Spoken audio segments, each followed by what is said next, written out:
శ్రీరామని సుభాషితం నిత్యం పఠించే శ్రీ అక్షరధామం విద్యాలయం విశ్వవిద్యాలయం విక్రమాసింహపురి విశ్వవిద్యాలయం.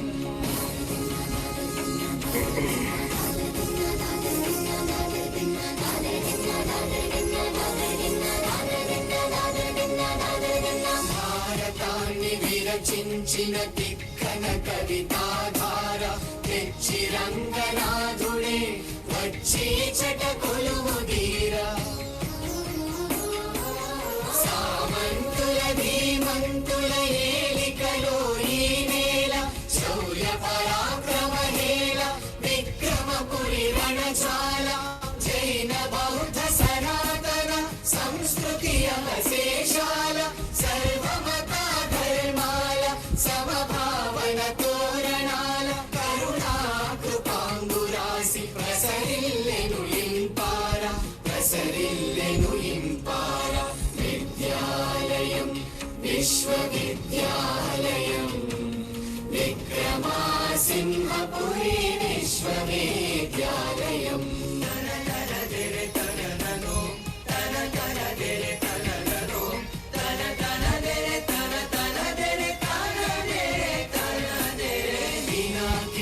సోమశిల స్వర్ణముఖి పొంగిపార అనువెల్లా తడిసి సిరులు కురిసి మురిసి భువికారా.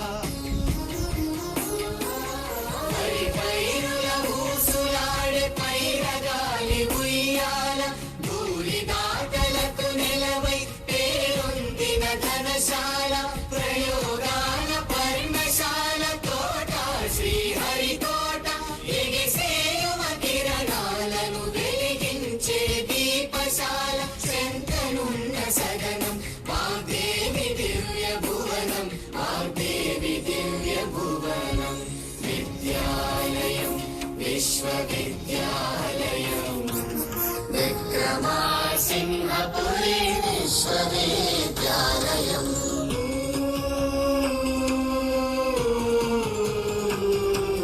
వినయం సహనం తేజం వినయం సహనం తేజం మీకు ఆభరణాలై విక్రమపురి సింహాలై విద్యారథ సారథులై మొక్కవోని దీక్షతోని చుక్కలందుకోవాలి విజ్ఞానపు విను వీధిన విహంగమయ్యగరాలి. ఎల్లలన్నీ దాటి మన తల్లి పేరు నిలపాలి. గురువులు జననీ జనకులు పరవశించి మురియాలి. జయ హో జయ హో జయ హో జయ హో జయ హో జయ హో జయం నీకు కలగాలి.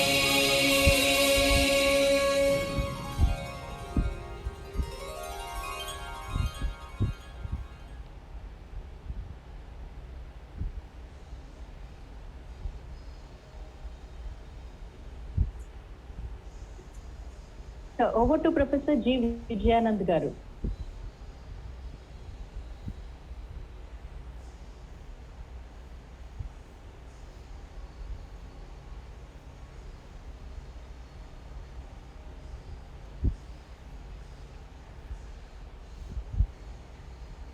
Good morning. Can you hear me? Yeah.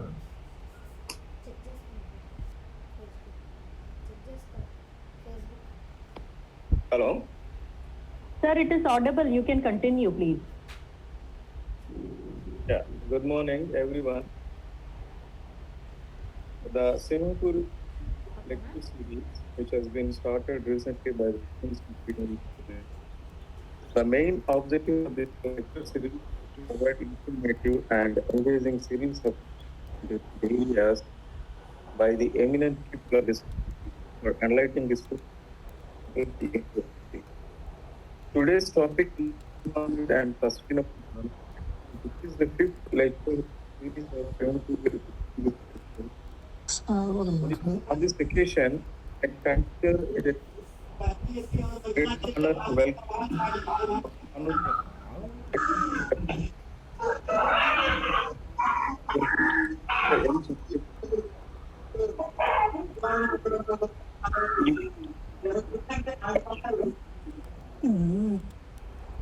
I request all members of BSc kindly welcome today's speaker, Purushottam Reddy garu, and head of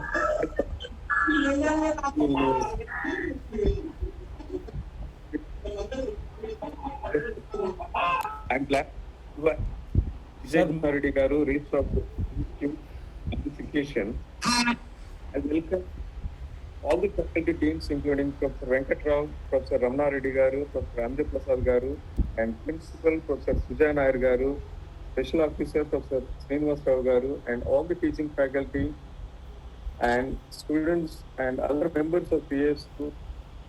This fifth lecture of Simapuri Distinguished Lecture Series organized by VSU. Now I hand over the proceedings to President of today's event and our Honorable In Charge Vice Chancellor, Professor M. Chandraya garu. Over to Honorable Vice Chancellor. Sir, please.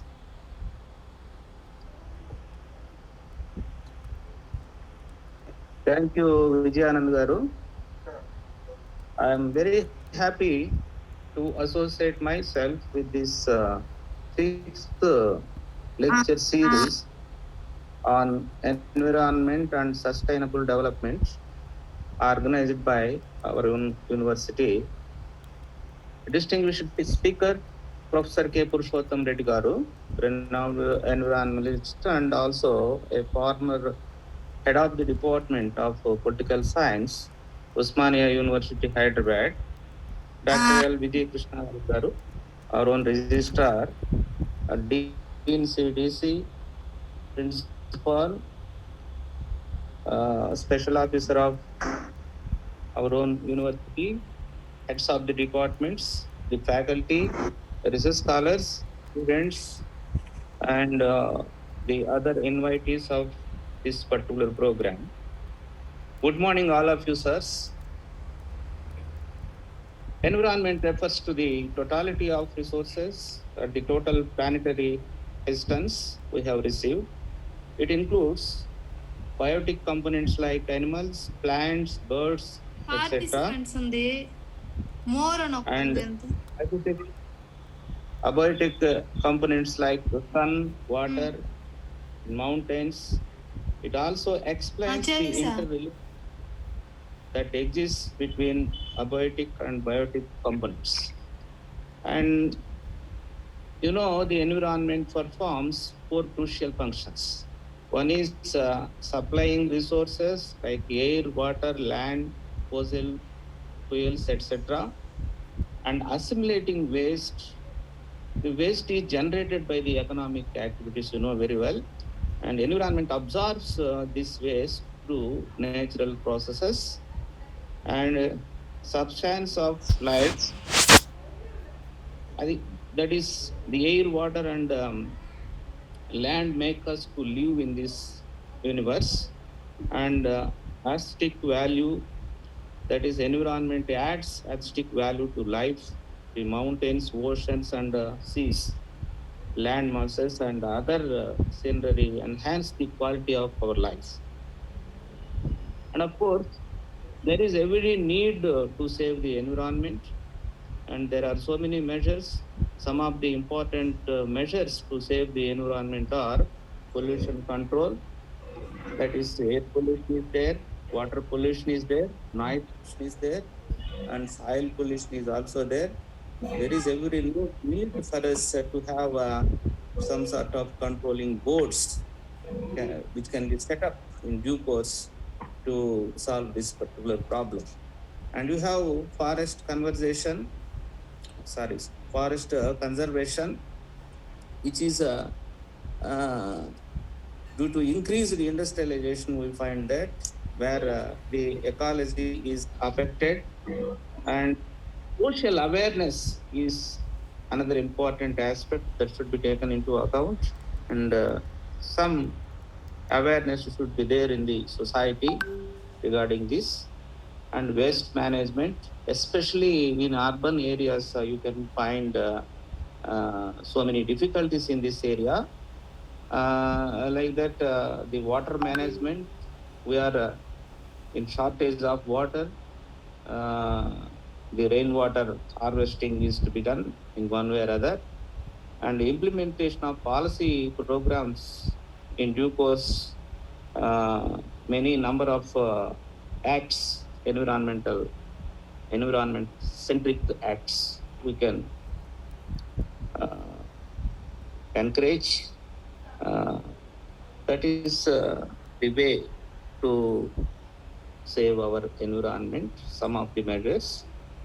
And of course, the sustainable development is the practice of developing land and construction projects in a manner that reduces their impact on environment.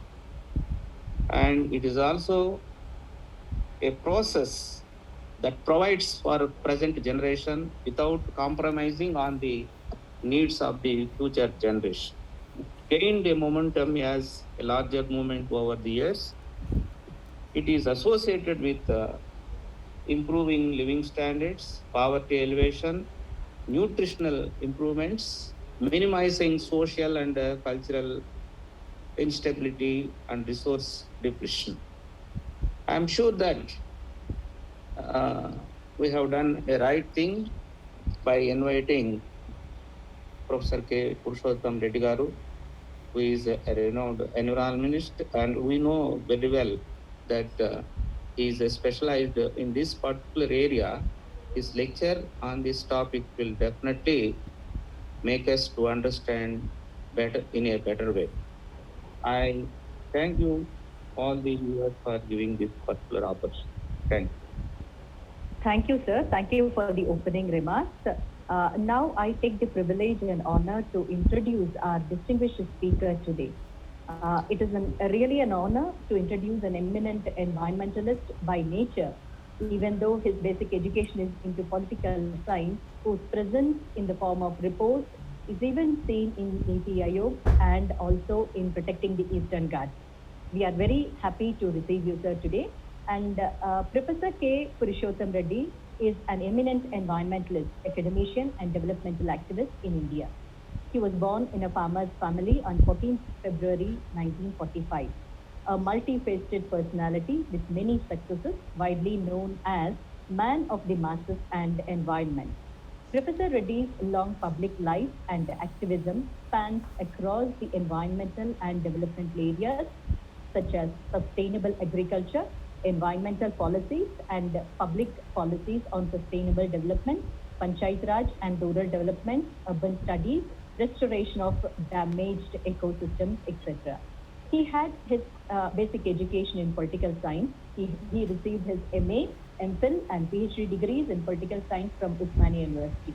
His PhD was on environmental policy and education and investigative analysis of eco-degradation of Patancheru in Andhra Pradesh. He's a great academician too. He held various academic positions in Usmania University as professor, head of the department, chairman, board of studies in political science department. He was the director for Center for Environmental Studies of the university. He was a source of inspiration for fellow academicians and students. He calls the society his lab, and most part of his life was dedicated for the cause of society and environment. He is a resource person for many universities and their academic staff colleges, and also for AP Judicial Academy, MIT School of Government, Pune, ESCI, and Center for Cultural Resources Training, etc., as India's eminent environmentalist. He was a member of expert committees to advise the Andhra Pradesh Pollution Control Board, Hyderabad, first Board of Directors, and Environment Protection Training Research Institute, Hyderabad, and also a member of Environmental Education Committee of AP, State Council of Higher Education, and expert member of the AP State Council for Seeding Projects, Government of Andhra Pradesh.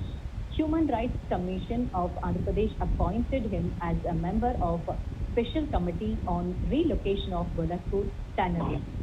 A self-made personality, he emerged as India's one of the eminent environmentalists. His name has become as synonymous with environment in the state of Andhra Pradesh. In thousands of forms, he emphasized the importance of living with harmony with background ecosystem.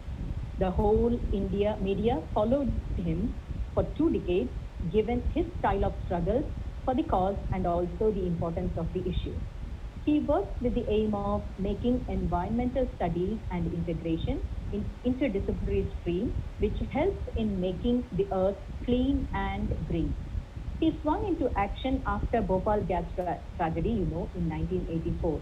Since then, he carried out many landmark environmental struggles. He believes that true development is sustainable development, which is inclusive of entire ecosystem in society. He popularized the dictums such as sustainable development, think globally and act locally, etc. Sir, we are very pleased to have you in this 5th lecture series, distinguished lecture series of Simhapuri. We welcome you, sir. Over to you, sir. Thank you. Thank you.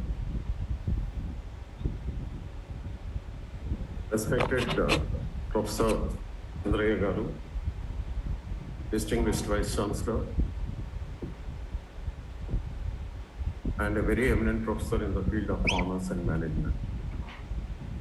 My friend LV Krishna Reddy, we became very close when he was working in the Dr. B.R. Ambedkar Open University in Hyderabad, where we had organized a massive meeting. We had invited Justice Swatantra Kumar, who was then chairperson of the NGT, and Mr. M.C. Mehta. And it was, very well attended. The hall was jam-packed. And I think that's the only time when that particular huge auditorium got filled up.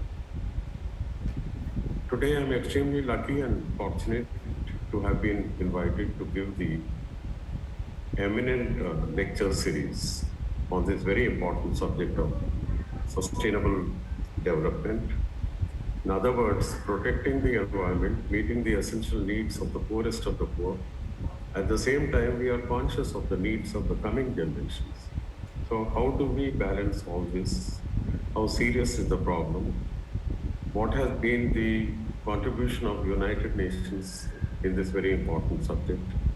I wish to go through the growth of the subject because I am conscious of the fact that this is a very important university in South India.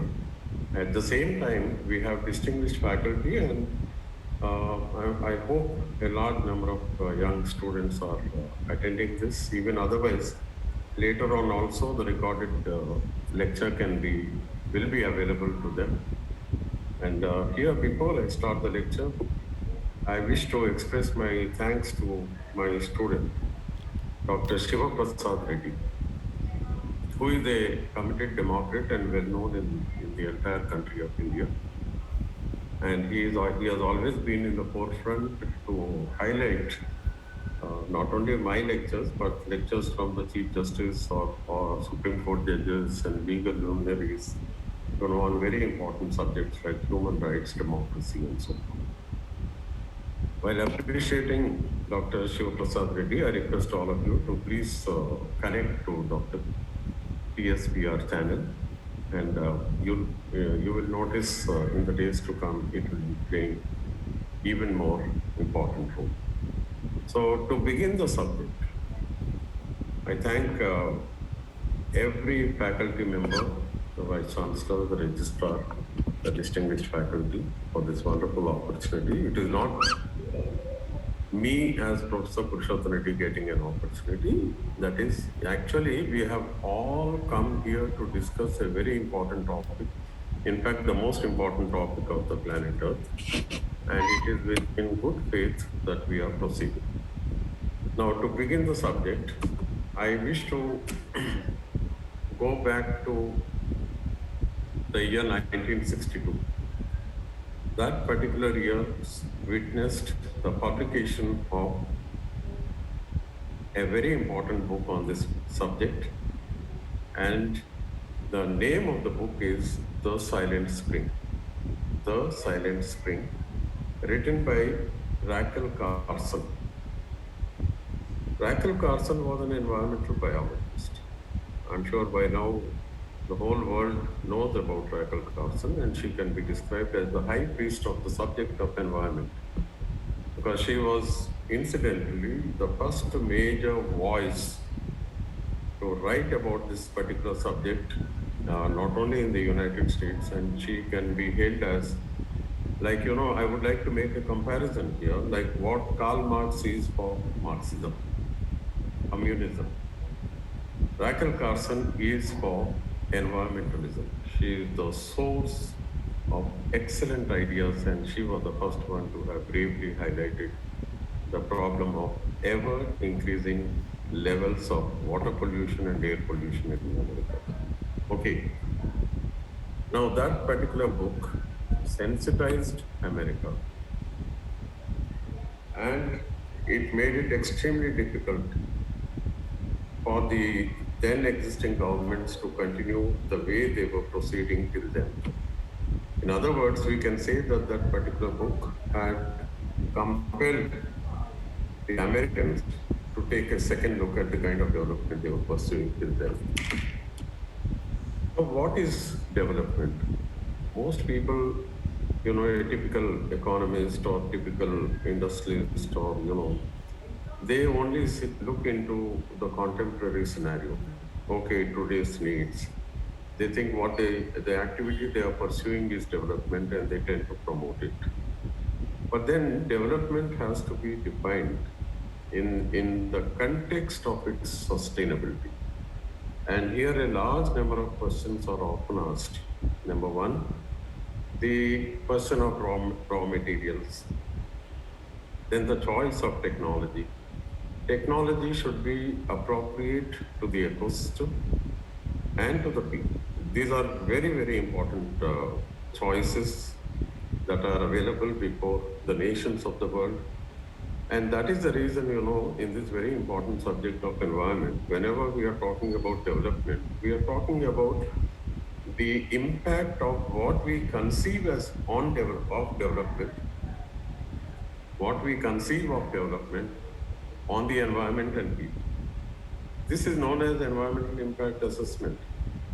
And this subject, as we go into the future, we realize after Rachel Carson's very important publication, The Silent Spring, and the need for that particular book was till 1962. That is when we look at the period after the commencement of the Industrial Revolution in UK and its expansion to America. There we see that the pollution levels were increasing in almost every city, all the industrial areas, all the urban areas in Europe and in London, of course London also in Europe, then in America. We could see the blackening of the urban areas. The cities were totally contaminated. The air they were breathing was completely poisoned, and it was becoming extremely difficult for the people to continue to remain healthy. It was in such a situation, Rachel Carson, she sounded the word of caution. And this was very positively taken by a large number of senators in America, including the President of America, John F. Kennedy. Kennedy, as all of you are aware, a very charismatic figure, dynamic and highly committed to human values, human rights and values. Kennedy invited, that is the American Senate invited Rachel Carson to appear before the Senate Environmental Committee. And Rachel Carson, by then, her health had gone down. She was suffering from cancer and several other problems. But still, she made it to the Senate committee, and there she made a very powerful plea to protect the environment, because life is infinitely more valuable than what is normally being promoted as development. Okay. It was at this time a senator by name Gaylord. He came forward and he proposed, let humanity observe a day for the planet Earth. That is, humanity worldwide should be discussing about the crisis the planet Earth is facing, or to understand the status of development, to take a balance sheet of the natural resources, and to chalk out a development strategy which will protect the planet Earth for all time to come. Gaylord suggested that a day be observed, and this day, the date was fixed as April 22nd, and the first Earth Day was observed in the year 1970. That is roughly about 8 years after the publication of this book, The Silent Spring. Now, that particular program, that is Earth Day, was observed in hundreds of cities in 1970. Worldwide, in all the continents, and there was so much of sensitization that people throughout the world were discussing the crisis, the emerging crisis, or the engulfing seriousness of the crisis. And everywhere in the universities and colleges and the parliaments, so much of discussion was going on that the United Nations was influenced. And naturally, the voices that were heard in the nations of the world that reflected in the UN. And there, United Nations decided that it is their duty as well to take up the subject of environment, and therefore they organized the first major conference on this very important subject of environment. And this was organized in 1972. 1972, and the conference was inaugurated on June 5th. That is why June 5th of every year is observed as the World Environment Day.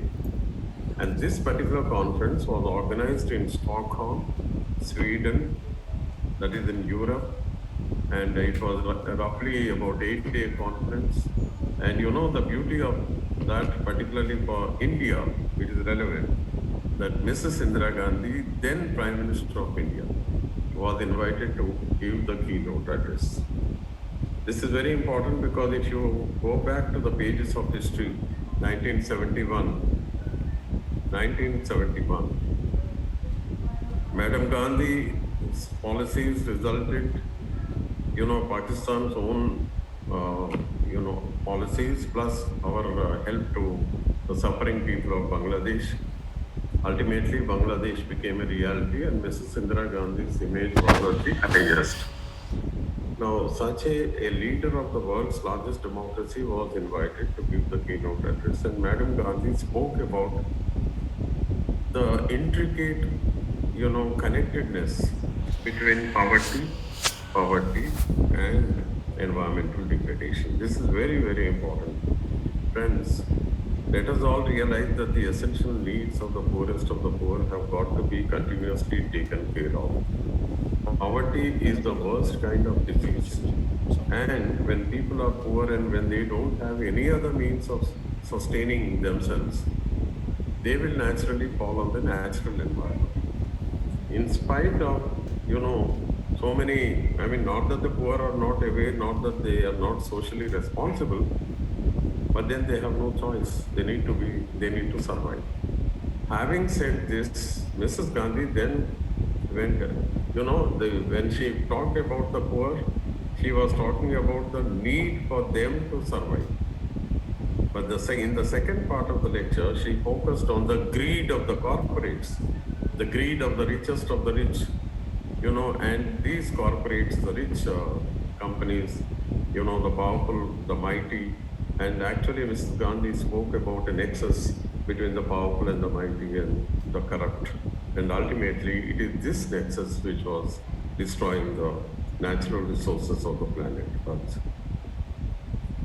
Madam Gandhi was there for about 5 days.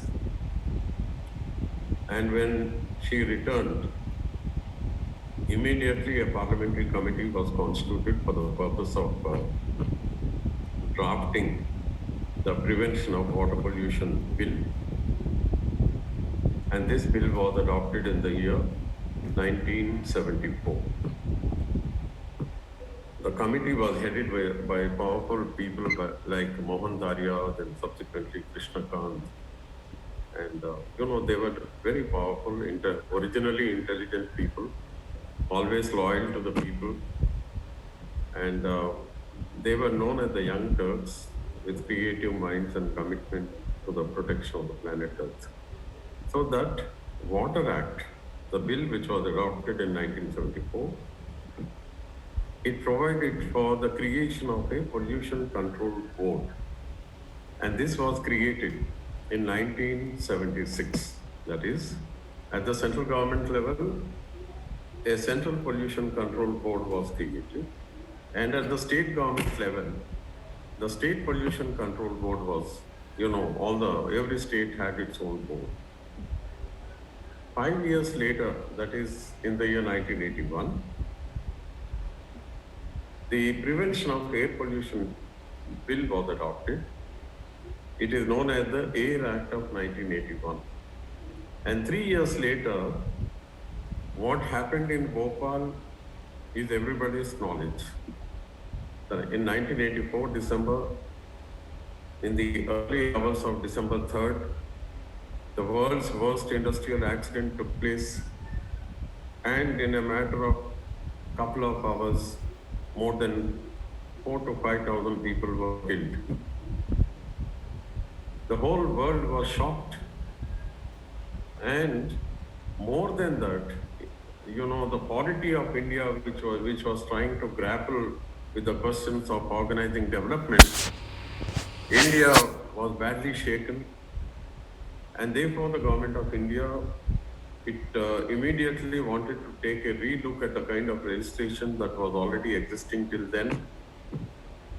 We had the Water Act, Air Act, and the Forest Act.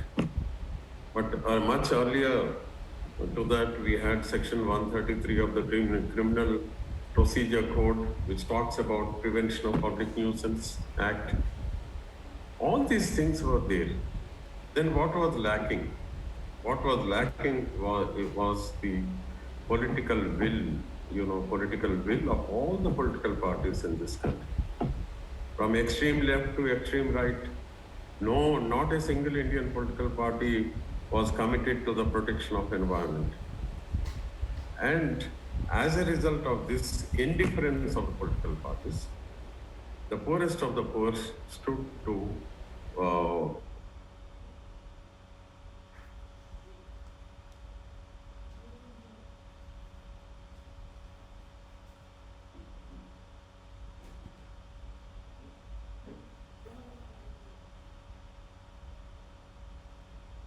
protect,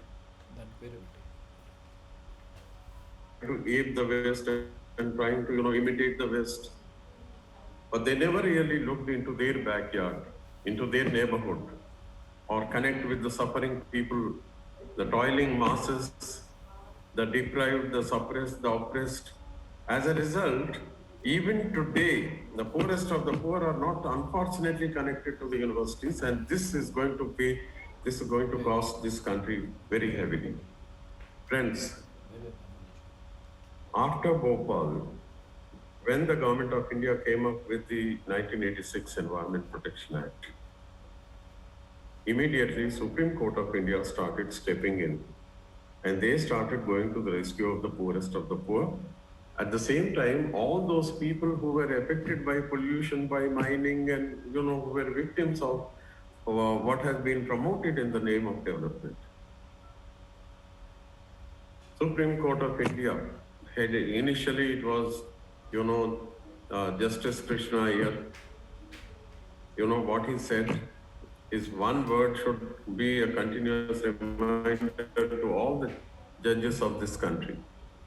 Going to the rescue of the poorest of the poor is not just the duty of the judges, but it is their constitutional obligation, because the judges are when they take the oath to defend the Constitution, what does it mean? They shall do everything to protect the core of the Constitution, the basic essence of the Constitution. And it was thanks to Justice Krishna Iyer, public interest litigation became accepted, and the Supreme Court started going to the rescue of whoever was affected. But then this was continued by Justice Bhagwati, Justice Kuldeep Singh, and Justice Venkatachalaya, Justice Jeevan Reddy, and so on. But more than that, we had very towering personalities like M.C. Mehta in the Supreme Court, continuously helping and guiding the court on various matters. Friends, this went on, and we were, meanwhile, what was happening at the UN level, that also is very important. At the global level, 1972, I request all of you to note that an excellent book was published by the Club of Rome. Club of Rome was an intellectual organization of Italy, wherein there were a lot of economists, environmentalists, and other public-spirited personalities, and they had published a wonderful book known as Limits to Growth. And of course, the lead author is Dennis Meadows, but there were other equally important contributors. And that particular book is important because it talks about two major limits. Number one is the resource limitation. That is, whatever is or whenever, wherever anything is promoted in the name of development, there will always be resource depletion. So the depletion of the natural resources itself is going to be a big limitation. This is one. Secondly, the increasing cost of pollution, the ever increasing levels of air pollution, water pollution, land pollution, land degradation, destruction of wild areas, all these things are going to cost. And we have to, these two limitations we have to constantly bear in mind while we are trying to organize development. And I request everyone to go through that particular book, that is Limits to Growth. After that, we have a series of publications by the State of the World organization. This organization is in Washington, and their publications are masterpieces. Any student who is trying to, compete with anybody in the world, whether it is civil services in India or for any position anywhere in the world, for that student, they have to go through these annual publications of the State of the World reports. And these reports are available. I request all of you to please go through from 1994 to present day. Say about 20, 24, 25 reports are there. And each report has about 10 to 12 articles. And every article is a world-class article. I request the university, our young university, I request our respected Vice Chancellor to see that these reports are there in our library. Now we come to once again go back to UN, and there, United Nations itself was very pleasantly surprised. In fact, when they had organized the 1972 conference, they never expected that the universities in America and Europe would connect so immediately and so extensively. The word extensively is very important. That is, it is not just the university connecting, but every department in the university connecting and every professor in those departments connecting. As a result, what happened is right from 1974-75 onwards, we notice a sudden spurt, a sudden increase in the knowledge of environment. Hundreds and thousands of articles were being published, thousands of PhDs and thousands of journals were coming up, and very soon it appeared there were hundreds and thousands of articles on any given subject. United Nations wanted to understand, okay, this is fine, we welcome it, but then let us try to sort out. You know, they wanted to have some kind of a clarity on the emerging areas of this wonderful subject. So they commissioned, they set up a commission, and the name of the commission is WCED, World Commission on Environment and Development. What a massive work it was. You know, their job was stupendous, and they had to segregate, and they had to go through the review of literature right from 74 onwards to this commission was set up in 1983, and it worked for 4 years. 1987, they submitted the report. And what is the sum and substance of it? They had analyzed, classified the hundreds, the articles and the books and the PhDs, and you know, there were 5 critical areas. That is, a great majority of the publications could be classified into 5 critical areas. Number 1, the depletion of the ozone layer. Second is global warming leading to climate change. Third is the loss, LOWS, loss of biodiversity. అంతరించిపోతున్న జన్యు సంపద. Fourth is desertification or desertization. Edarīkarana, you can call it. And the fifth is the danger posed by nuclear reactors and nuclear bombs. I'm not saying that these are the only 5 critical areas which have emerged, but these were most focused areas. But then the second part of the report is very important. WCED report, which was released in 1987. The second part talks about development and says that development should be sustainable. Now, what is sustainable development? Sustainable development is development which enables us to meet our needs. When I say our generation's needs, the needs of the present generation, without in any way compromising, without in any way affecting the needs of the coming generations. Friends, distinguished members of one of the leading universities of India, I request all of you to realize that we are not the last generation to live on this planet Earth. Lifetime.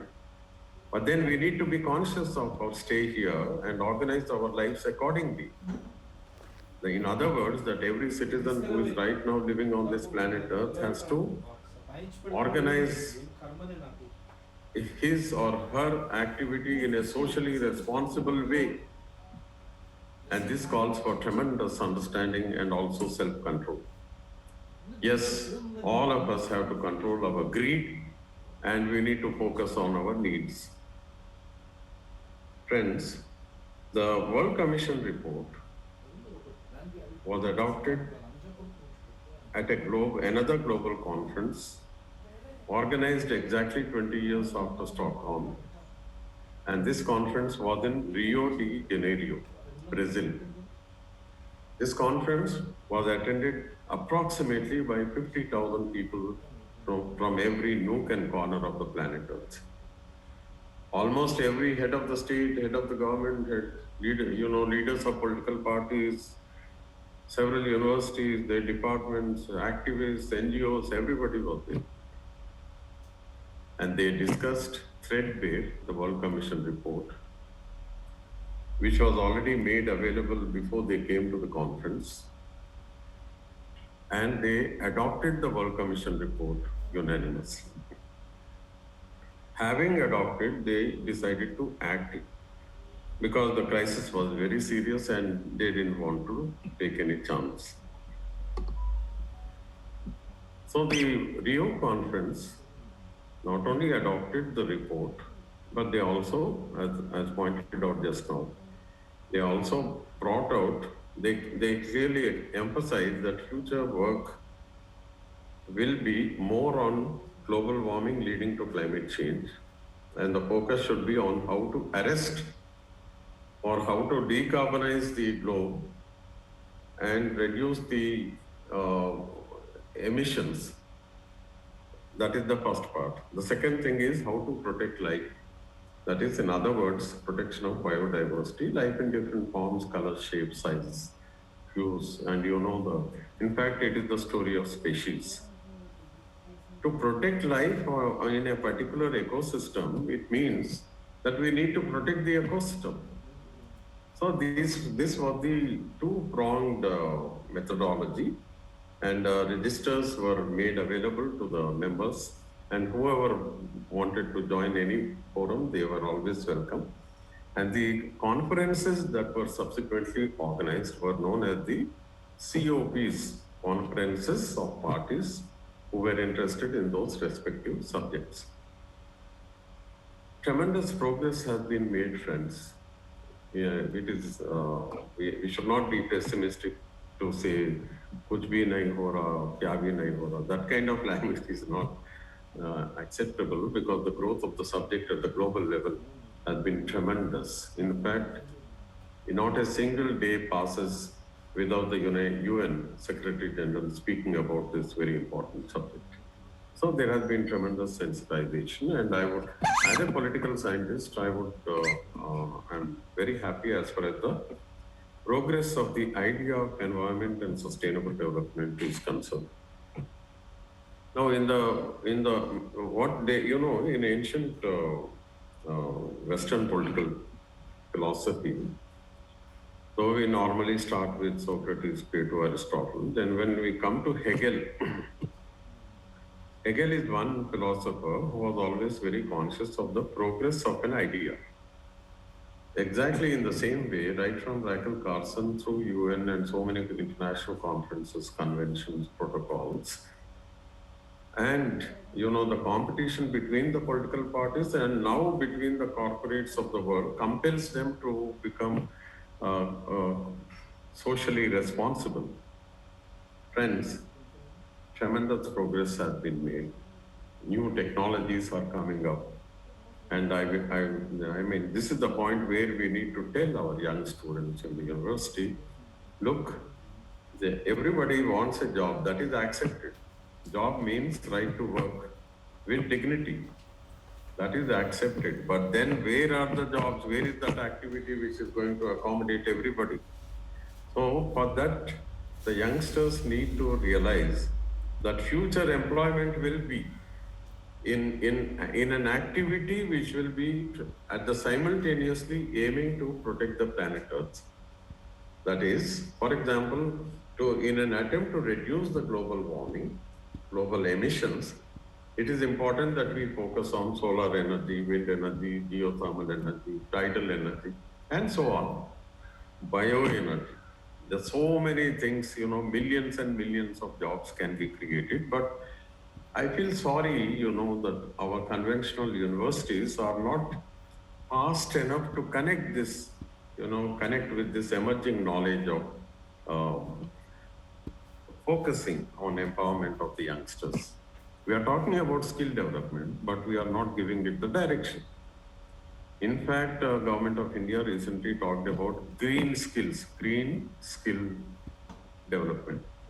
But simply talking is not, it's not adequate. The problem is so severe that unless we take, on a war footing, every university must have a war room. And that war room should be dedicated to waging a war on illiteracy, ignorance, against poverty. Yes, we have to reduce the gap between the rich and the poor.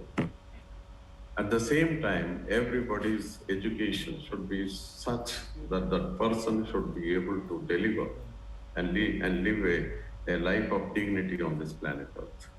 So, I'm coming to, having said all this, the problem is very serious. We have, in fact, the other day, David Attenborough, one of the best known speakers on this very wonderful subject, 94-year elderly man, he has once again cautioned humanity, and he recently spoke at the UN also. The crisis is very real, and maybe we have crossed the limits. The threshold limits may have been crossed. The problem is so real. So let us not focus on our individual carriers because humanity is face to face with what is known as the sixth mass extinction. Without going into those details, coming to the positive, okay, what is it that we can do? And here again, United Nations has given a prescription.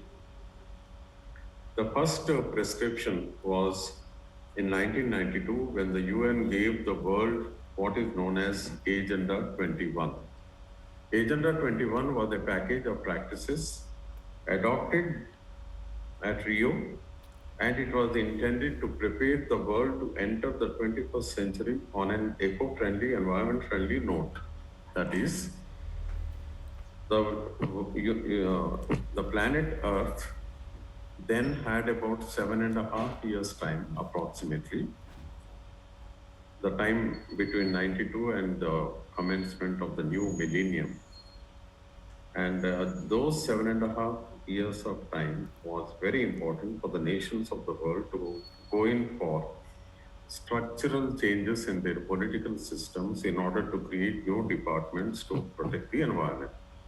Not only that, it was also expected that the nations of the world will come up with new legislations.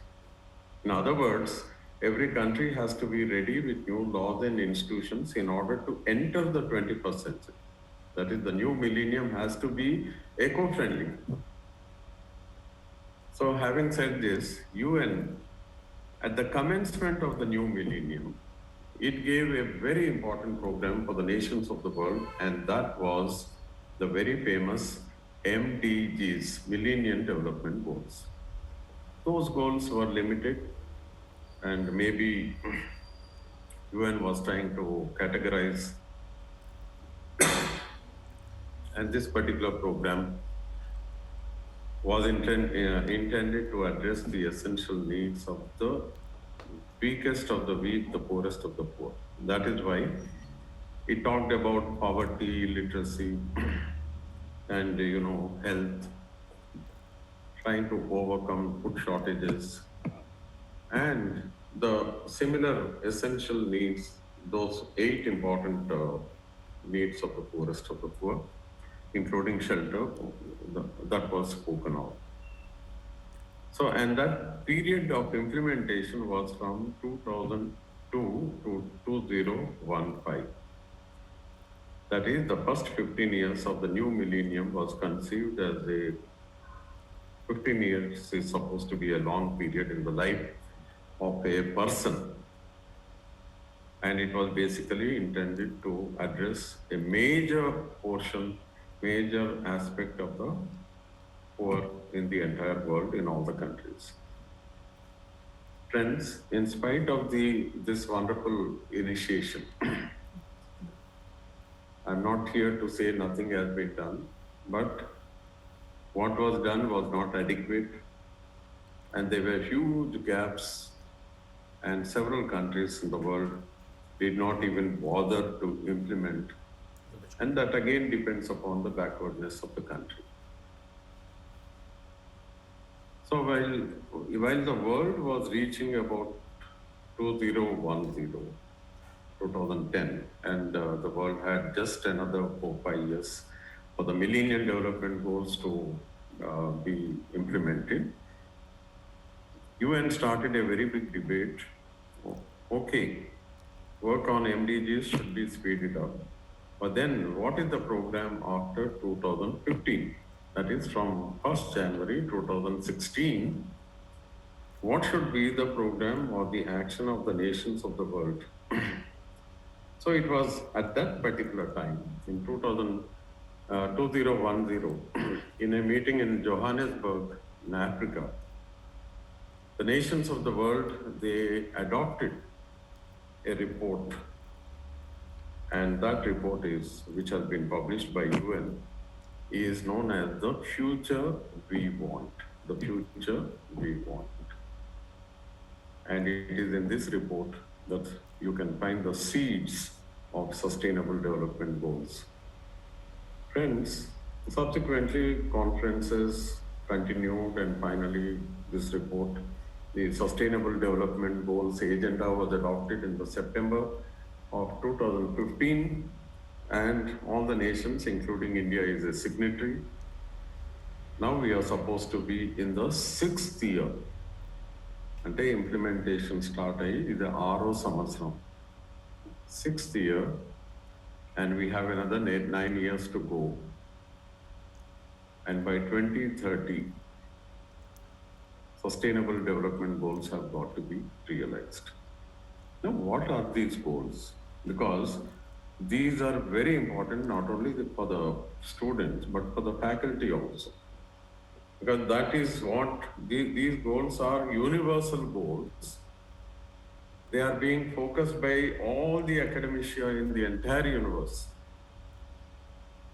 And they cannot be any compromise. We in India cannot be pushed to backwardness.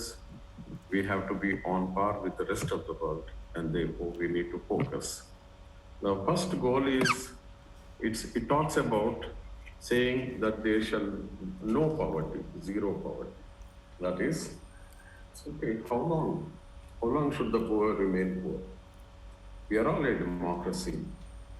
And regarding democracy, I request all of you to please realize it is not only the best form of government, but it is in harmony with the dignity of the individual. It's very important that we realize that this is the best method of governing ourselves with dignity. Therefore, the first and the foremost thing is that we cannot continue to have a significant number of people who are deprived of the basic essential things to survive. So poverty, it has to be a thing of the past. It cannot be a slogan anymore. And therefore the world should be very, very clear and address this very important issue. No poverty. The second is no hunger. I mean, how long are we going to tolerate a great majority of the people in this country and elsewhere? They have to go to bed without food. And I don't know. And we call ourselves human beings. And if we have a conscience, how can we sleep when our friends, our other section of humanity, they don't have 2 square meals a day? It's a very serious issue, and every university should be discussing this. And the third thing is education. It's a pity that at a time public institutions should have been strengthened. I see the growth of private universities. Okay, ownership apart, but then there is no focus. A great majority of the people in this country, the budding students, youngsters, they are unable to enter the portals of higher education. And for how long? This is not the way to govern ourselves. This cannot be described, it doesn't come in the meaning of best practices in governance. So we all need to ponder and think and renew our efforts, wherein higher education becomes a continuous study for every human being. Whoever wants it will get it. The fourth, health. Third is the health. Fourth is education. Now coming to health, right now, all of us, we are in the midst of pandemic times, and because of the crisis, we are forced to discuss this subject online. Believe me, friends, on this very important subject, we have National Disaster Management Authority in this country, which had published a report, what should the government of India be doing in the event of a pandemic. Those reports have not been made public. Our own National Disaster Management Authority, it's a public institution, functioned directly under the Prime Minister, but their reports are not made public, and the entire country was caught unawares, and we are all suffering because of the unpreparedness on the part of the governments. We, the people, have paid very heavily, and I request all of you to recall what happened during the initial days of the lockout. Millions of people who had to, we call them migrant labor, but they are this working class people. They are the real builders of modern India, and they are naturally in search of work. They must have gone anywhere in this country, and suddenly the government puts a lockout, and you think of their misery and how long they had to trek, and under what conditions and what difficulty, and how much they have suffered.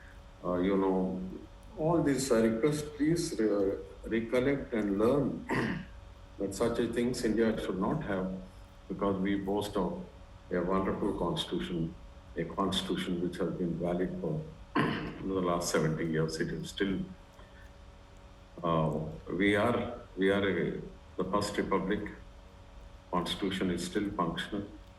Supreme Court is active, but yet the problems are still there. So let us all, every university, the meaning of a university is where the mind is free. Yes, we have to continuously discuss, university autonomy, the progress of humanity, continuously, every day in a university, in some room, there should be continuous discussion. We used to have it in Osmania. And the same culture should be there in every university and college. Okay. Then we come to goal number 5, where men and women absolute equality. It is known as gender equity. On this, there can never be any doubt, but we are not doing much. And every other day, we should all be collectively, held responsible. We should hang our heads in shame that in this country, every other day, there is a rape. And in spite of the fact that these are reported, women in this country continue to be exploited, and it's a very serious issue. How long are we going to live with this? Why can't we all come together and address this issue? Not only in terms of rape, but also when it comes to equal opportunity, equal pay. Our daughters are equally important as our sons, and this has to be taken very seriously. Then we come to water for all. Access to water, access to energy. These are very, very important, no doubt about it. And after this, we come to the work, decent work. Again, when we are talking about work, it is not just the National Rural Employment Guarantee Scheme. Some scheme has been promoted, and they think by simply putting a little money in the pockets of the people, their job is over. See, they don't understand every government, whether it is a Congress or non-Congress, doesn't matter. Sitting in Delhi, they don't realize that the people in this country need to live in dignity. And work should go a long way in building up their personality and character, try to improve them. And work should always, result in the restoration of the damaged ecosystems. Unfortunately, this is not being done, and simply the money the government thinks it has done its duty by putting some money, but that's not the way. It's a very serious lapse on their part, and I don't know what the Niti Aayog is doing. They have to once again relook at the expenditure, the money that is going waste. Then we come to industry innovation. Here, friends, already I brought to your notice. Yes, industrialization with the right technology, right location, the siting of the work, all these things are important. That is why environmental impact assessment, environmental public hearing. And here I request all the distinguished faculty of this wonderful budding university, please remember in the days to come, it's already, it's now known that knowledge has got to be interdisciplinary. It has to be multidisciplinary. Every student must know the law, the constitution, their human rights. They need to understand the best form of government democracy. This watertight approach to our knowledge, it is destroying India. It's only in this country that we have watertight department. Recently, the national education policy is wonderful. I appreciate that. You know, they talk about credit banks for the students. It talks of multiple exit and entry from the stream of knowledge they are pursuing. The students can choose their subjects.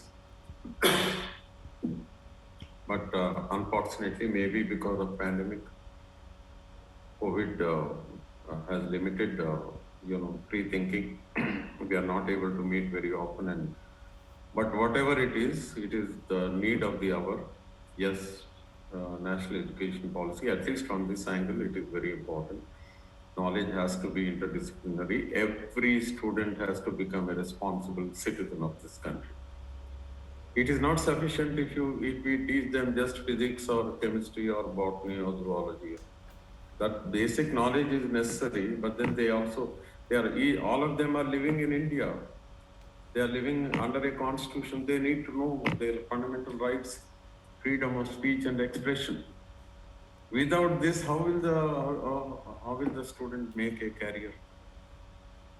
That's why we have to ensure that industry, innovation, infrastructure, the word appropriate technology, it talks about how are we going to ensure help the personality development of the students.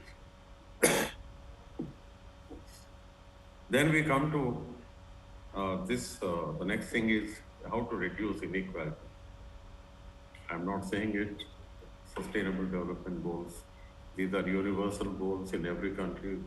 They are focusing on this. Yes, we need to.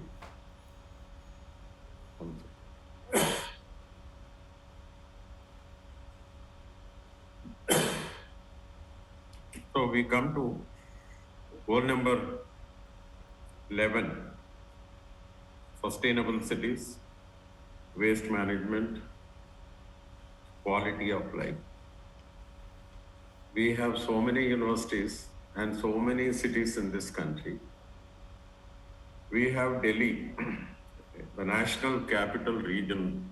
Okay, fine. We also have excellent universities there. We have JNU, Delhi University, IIT Delhi. What are they doing to address the ever-increasing air pollution problem?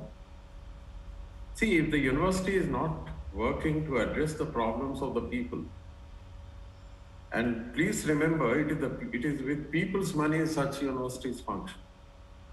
University has an obligation to ensure that people live in a clean environment. It's very important. The universities or IIT Delhi, it makes a name, but why is it silent on the ever-growing air pollution level? They are not helping the country to solve its problems. Very, very pitiable. And then we go to the next one. Every city in this country is in a deplorable situation. Believe me, friends, world's worst polluted cities are in India, particularly in terms of air pollution. In every city, water bodies are contaminated. Ruling party members or the political party members, people in the government, the bureaucrats and the local rowdies, they are capturing all, they take possession of the lakes and the water bodies.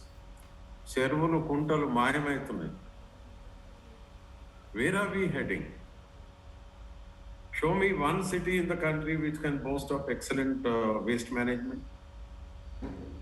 And why is it not on the agenda of universities? What is the meaning of education? Yes, the time has to come. The time has come. The academic community should rise and try to provide answers. Then we come to the next, that is goal number 12. It talks about responsible consumption. I don't understand the wealthy class, men and women of that wealthy who have excess money. They would love to be seen in a mall every other day. And they go on a purchasing spree అవసరం ఉన్నా లేకున్నా మాల్లో ఉన్న ఏదైనా కొత్త వస్తువు వస్తే కొనాలి అని వాళ్ళ తీర్మానం. ఎందుకు కొనాలి? పక్కింటి ఒకటి చూడాలి. I mean, what the hell is this? Can't we control our greed?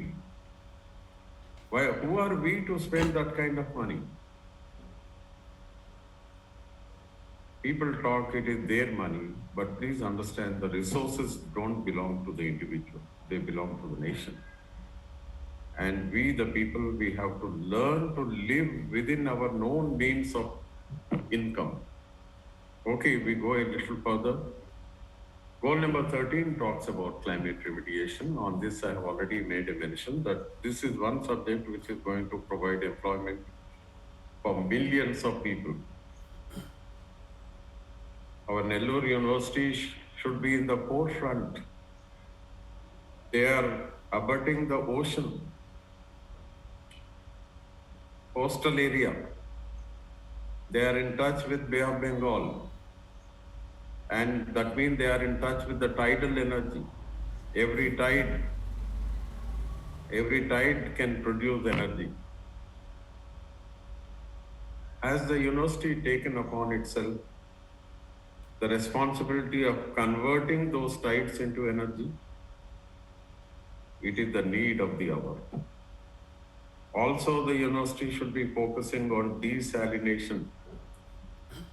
Desalination, appropriate technology should be evolved in the university with a view to providing basic drinking water in the days to come. We go to the next thing is biodiversity in water, life in water. Then we have life on land. Jiva Vaividyam. You know, university should take upon itself the task of ensuring nobody pollutes the ocean. Recent United Nations reports have made it very clear that for every square meter for అంటే సముద్రం అడుగున ప్రతి చదరపు గజానికి 4 plastic pieces ఉన్నాయి. Suppose tomorrow, if we distribute all the plastic that is there in the oceans and uniformly in the ocean bed, the United Nations scientific team has estimated that for every square meter there will be 4 pieces of plastics. We are behaving as if we are the last generation to live on this planet Earth. Our actions are destroying the ocean bed completely. The coral reefs are dying out. And the ocean's capacity to continue to be an excellent breeding ground for fishes and aquatic life is being destroyed. Okay. Similarly, on land, one beauty about Andhra Pradesh is the existing Andhra Pradesh is a beautiful state. On one side, we have nearly less than 1,000 kilometers square. 1,000 kilometer coastal line. That is, all along you have an ocean, which means you are connected to the world. So there should be a special focus on the entire land, you know, right from Srikakulam to Nellore. A clear-cut strategy to protect the health and well-being of the coastal areas, to protect the coral reefs, to ensure nobody poisons the oceanic water there, and at the same time try to protect the livelihood of millions of people who depend on the ocean for their livelihood. For example, the fishermen community. Friends, we come to just 2 more, but the 16th one, the second last thing, it is the most important goal. To achieve sustainability, people require peace. people want justice and they want a government where the law will be supreme. That is a state where you have strong institutions. This is very important. Peace, justice, and strong institutions. Unless you create the right kind of environment, development can never be, it can't be in the way it is progressing. Friends, this is the last one. We are talking about global issues. They are not just problems of Andhra Pradesh or Telangana. They are not just problems of India. These are global problems. And to address global problems, we, the people who are living on this planet Earth, irrespective of our geography or nation or whatever, yes, we, the people, we need to come together to protect the life on this planet Earth. Every individual has a role to play. Every individual. Recently, even Bill Gates, in spite of being one of the richest in the world, he published a book regarding climate change.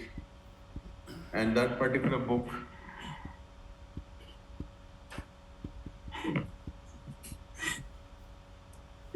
it talks about, I request all of you, this is about climate disaster and how to avoid it. All the youngsters, I request you go through that book. And this particular book, it talks about the solutions we have and the breakthroughs we need. That is, straight away you come to the cutting edge of development. And from there, the university can take off. And you can be coming up with technologies and, skill development, which ultimately the job of the university is to empower the people in the right angle so that every person, every student can have responsible, meaningful flowering of his personality, at the same time, an excellent activity to continue. I sincerely thank our Vikram Simhapuri University, our respected Vice Chancellor, my friend who is the Registrar of the University, the Vice Chancellor who is in abroad, and the distinguished faculty, and to everyone who has given me this patient hearing. Friends, let us all work together to protect the planet Earth. Thank you very much for the wonderful opportunity.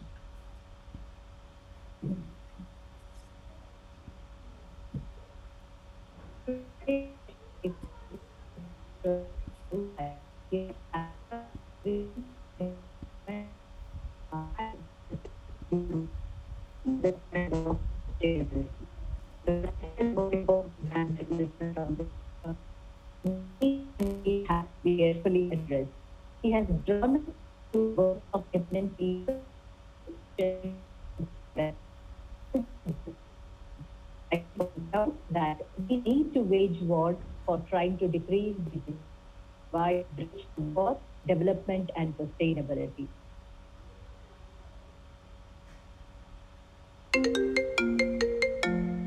Hello. Madam మీ దగ్గర disturbance వస్తుంది madam.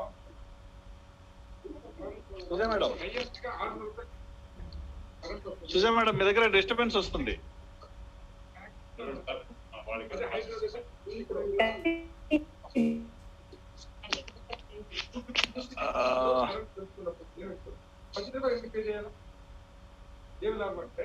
ఒక unit కు ఇది మాత్రం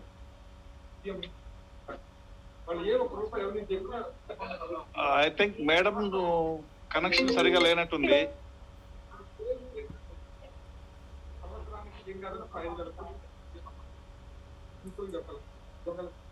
principal గారి voice సరిగా లేదు, బ్రేక్ అవుతుంది, క్లియర్ గా లేదు. సార్ చంద్రయ్య సార్ మాట్లాడమని చెప్పండి, లేకపోతే బీసీ గారు సార్ మీరు మాట్లాడండి please. Sir, are you able to hear my voice, sir? Yes, sir. Sir, at the outset, I am thanking you very much on my own behalf and on behalf of our university, sir. And you have touched upon all the areas. What is the seriousness of saving environment and different central boards and the air acts? What are the circumstances of establishing these boards and acts? And some important books also you mentioned, sir, the Club of Rome, Limits to Growth, like that. And you also expressed what is the need for identifying these big gaps, because the severity is going to the poor people, not to the rich people. And strong political will is needed for identifying all these gaps. And the one important aspect that attracted me a lot is the health, health point, how the government is unable to provide the information to the people. You pointed out the unpreparedness of the government. If it has happened, a lot of problems we might have identified, and our preparedness will be very good to tackle these issues. And also, you mentioned the waste management issues, the air pollution, and the important aspect that attracted me here also, the role of universities. You mentioned the situation in Delhi, what the educational institutions are doing in Delhi. So the peace, justice, and lawful elements are very, very important. లా అనేది supreme అథారిటీగా ఉండాలనేటువంటి element కూడా మీరు mention చేశారు. Anyway sir, I'm very much thankful to you on behalf of the university, on my own behalf, sir. Thank you very much for giving me this opportunity. Thank you. I pass on to the item to the Sujan Nair, and Thank you, sir. Yes. Thank you, sir, for the closing remarks. And now may I request Professor Andey Prasad Garu, Department of Computer Science and Dean Faculty of Sciences, to propose vote of thanks. Sir, over to you. Thank you, madam. It is my honor and privilege to propose a vote of thanks. Our distinguished speaker, Professor K. Purushottam Reddy Garu, President of today's program, Professor M. Chandraya Garu, Honorable Vice Chancellor, in charge of Vikramasinghe University, Dr. L. Vijay Krishna Reddy Garu, respected Registrar of Vikramasinghe University, Deans of Faculties, Dean CDC of Vikramasinghe University, Principal in charge of Vikramasinghe University College, Special Officer, PSU PG Center Kavali, faculty members, staff, the research scholars, students, and most importantly, our participants. Good afternoon to one and all. I begin by thanking our distinguished speaker of this 5th lecture of our Vikramasinghe Distinguished Lecture Series, the renowned environmentalist and former head of Political Science Department, Usmania University, Hyderabad, Professor K. Purushottam Reddy Garu, for accepting to grace this program with his wonderful lecture. Sir, thank you for your very insightful address. We are all inspired by your great and wonderful words. Next, the president of today's program and our Honorable Vice Chancellor in charge of Vikramasinghe University, Professor M. Chandraya Garu, for accepting to grace this program with his presence by giving opening and closing remarks. Thank you very much, sir.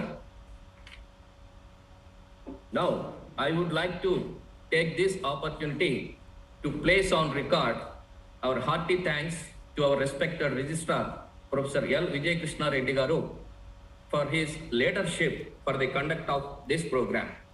I also extend my thanks to Executive Council members, Deans of Faculties, Dean CDC, Professor Vijay Anand Kumar Babu, Principal in charge of Vikramasinghe University College, Professor Suja S. Nair, Special Officer, PG Center Kavali, heads and in-charge heads of the departments, teaching staff, and my special thanks to all participants for their enormous cooperation in organizing this program successfully.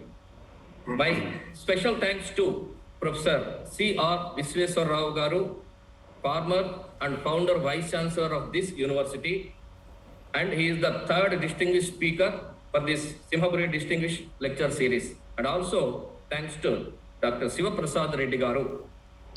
And also thanks to the technical team for successful coordination of this program without any interruption. I once again thank everyone for making this program successful. Thank you one and all for giving this opportunity.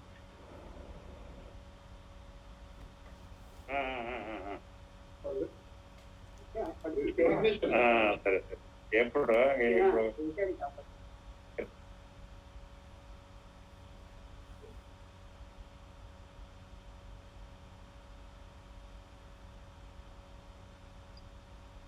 సరే చెప్పి Yashwant Reddy sir, Sir, thank you very much sir. no, thank you. వందనాలు. Thank you, sir. Thank you VC sir. గారు చాలా thanks అండి. Sir, thank you very much, sir. We are enlightened, really. We have Yeah. touched upon all the issues. Yeah. Out of the but Very not out of interesting, sir. నేను అటు చెన్నై వచ్చినప్పుడు I drop in to meet you sir. Okay, sir. Ready, sir. Most welcome, sir. Thank you. We are And- very much. Thank you doctor L V K గారు. Sir Thank you, గారు sir. నమస్కారాలు మీకు.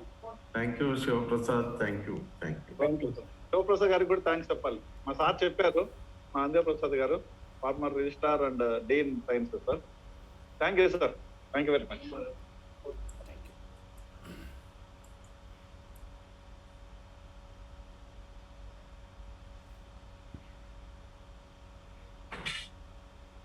Yes, sir. One in